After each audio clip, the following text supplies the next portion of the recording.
Olá, amigos, que bom vocês por aqui novamente. Hoje vamos falar sobre a espiritualidade. Mas antes de mais nada, dê o seu like, se inscreva no nosso canal, pois isso é muito importante para nós. Então, sem mais delongas, vamos ao vídeo de hoje. O poder da fé no controle mental. É fato que a fé, muitas vezes, é utilizada para controlar as pessoas. Não há como negar isso. E é sobre esse assunto que nós vamos conversar hoje. Em países majoritariamente ateus,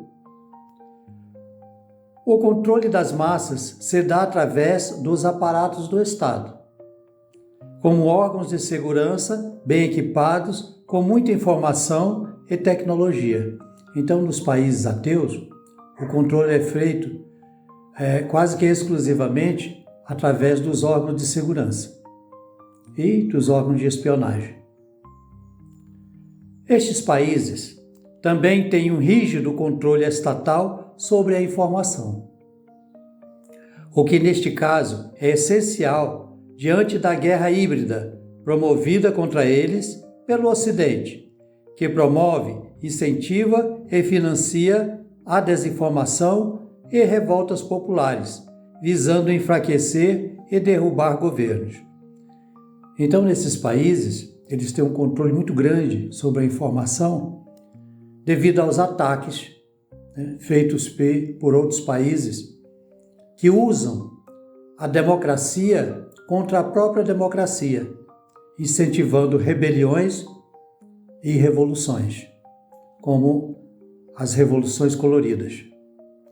Isso é muito comum, isso é chamado de guerra híbrida. Um exemplo de guerra híbrida foi a Primavera Árabe e os protestos que causaram a derrubada da ex-presidente Dilma Rousseff, promovida pelos EUA. Então, é fato que os Estados Unidos e o Departamento de Justiça dos Estados Unidos promoveram a revolta e o controle do judiciário em nosso país para a mudança de governo. Isso acontece com frequência no mundo. O Ocidente usa muito desse expediente. Em vez de armas, de dominar um país pelas armas, pela guerra, eles dominam implodindo o país por dentro. Na China, existem câmeras de vigilância com reconhecimento facial em cada esquina. Então, o cidadão sabe que está sendo vigiado o tempo todo. Desta forma, evita o cometimento de crimes como roubo, assassinato e terrorismo. Lembrando que na China, a corrupção é punida com a morte. Então, há um controle rígido sobre a informação, sobre a criminalidade e sobre a corrupção. Na China, nós estamos falando agora da China. Já no Ocidente, a vigilância, apesar de existir, não é tão grande e não é tão eficiente quanto na China e em outros países de autocratas. No Ocidente, as penas por crimes são muito mais brandas e a justiça é muito influenciada pelo poder político e financeiro. Então, já aqui no Ocidente, as penas são muito mais brandas, chegando muitas vezes quase que a compensar o crime, dando uma sensação de impunidade. E também a justiça e as punições são muito influenciadas pelo poder e pelo dinheiro. As pessoas que têm amigos no poder ou têm dinheiro têm mais facilidade de escapar das punições pelos seus crimes. O controle das massas no Ocidente é em parte exercido através da fé e da religião. No Ocidente, o cidadão também se sente vigiado em todos os lugares, se sente vigiado até em seus pensamentos pelo olho de Deus que tudo vê. Então, além nos países ocidentais, nos países cristãos, o cidadão também é muito vigiado, ele se sente vigiado. Mas além de se sentir vigiado pelo governo, ele se sente vigiado por Deus. Porque a religião diz isso, que Deus, não tendo muito o que fazer, fica vigiando cada um de nós, para ver o que estamos fazendo e pensando em meios de nos punir. É assim que se pensa, infelizmente, na maioria das vezes. Claro que tem muitos cidadãos, muitas pessoas conscientes, mas a grande maioria se deixa levar por esse tipo de coisa, pelo domínio da fé. As religiões dão um poder muito grande aos que as controlam, como, por exemplo, acumular riqueza, manipular os fiéis e chantagear governos, que, por sua vez, utilizam esse capital político religioso em benefício próprio e de grupos. Então, as lideranças religiosas exercem um grande poder sobre os adeptos das suas religiões.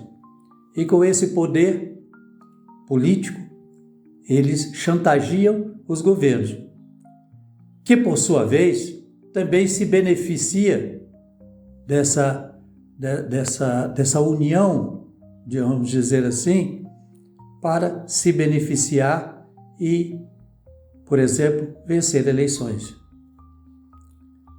As elites no Ocidente só acreditam no dinheiro e no poder, ao contrário do povo que é religioso.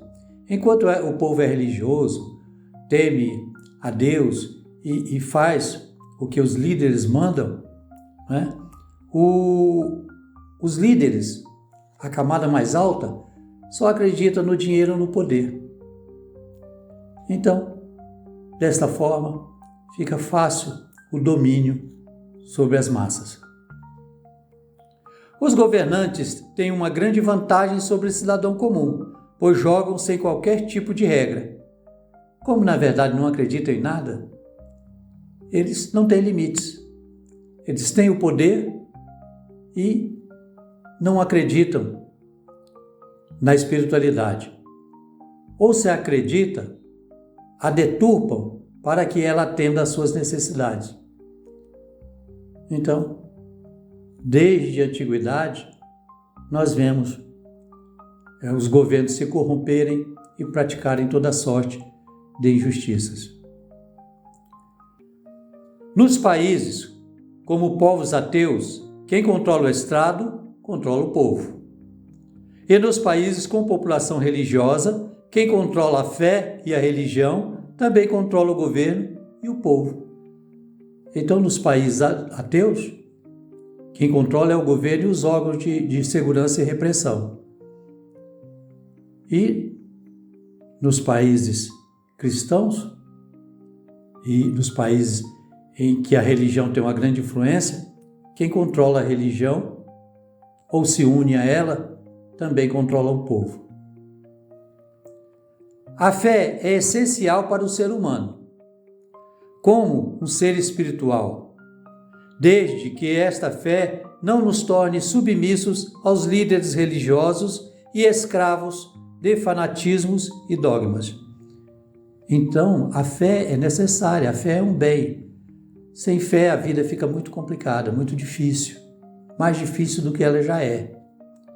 Mas a fé não pode ser cega, a fé não pode escravizar, a fé não pode nos impedir de viver como queremos e de pensar. Deus nos criou libertos, livres, como os pássaros. Então, por que nos deixar aprisionar?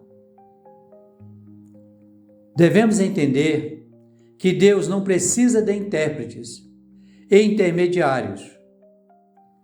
Que Deus fraco e limitado é esse que necessita de ajudantes, guerreiros, defensores e intermediários humanos. Ora, Deus é Deus, Deus não precisa de nada.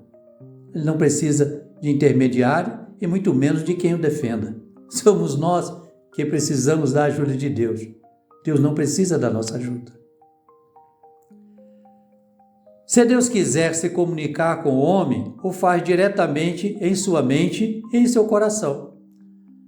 Se Deus quiser se comunicar conosco, Ele nos comunica diretamente.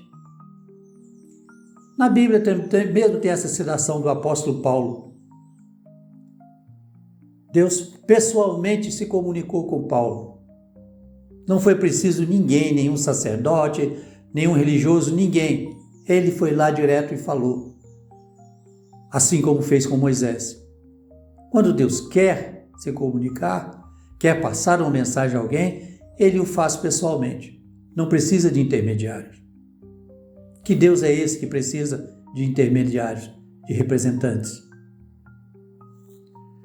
Quem em sua vida não teve um momento de comunhão com Deus, sentindo em seu coração o imenso amor, a felicidade e a paz que a sua energia irradia?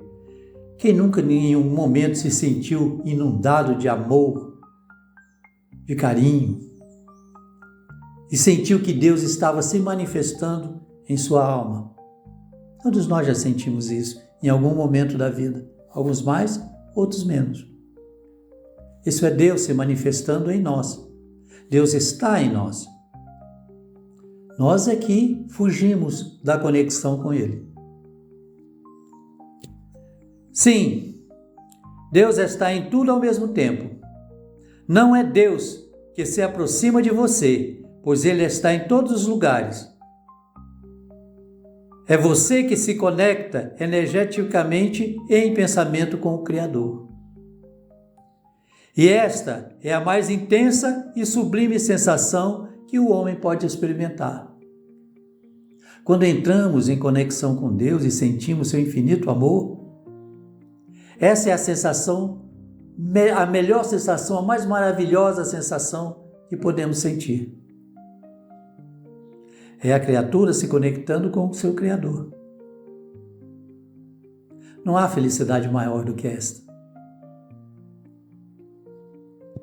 Como espíritos imperfeitos, esta conexão imensa e intensa só acontece raramente e apenas por breves instantes em nossa vida.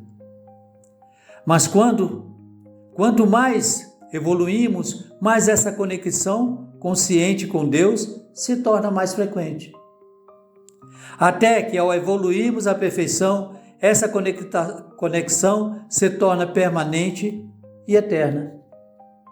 Como ainda somos imperfeitos, nós só podemos nos conectar com Deus dessa forma por raros instantes, por poucos instantes, porque não temos a perfeição necessária para manter esse contato.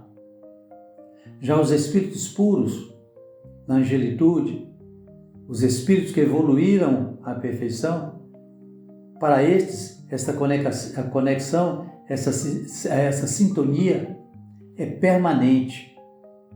Agora imagine a satisfação, a alegria, a felicidade de um contato permanente com Deus.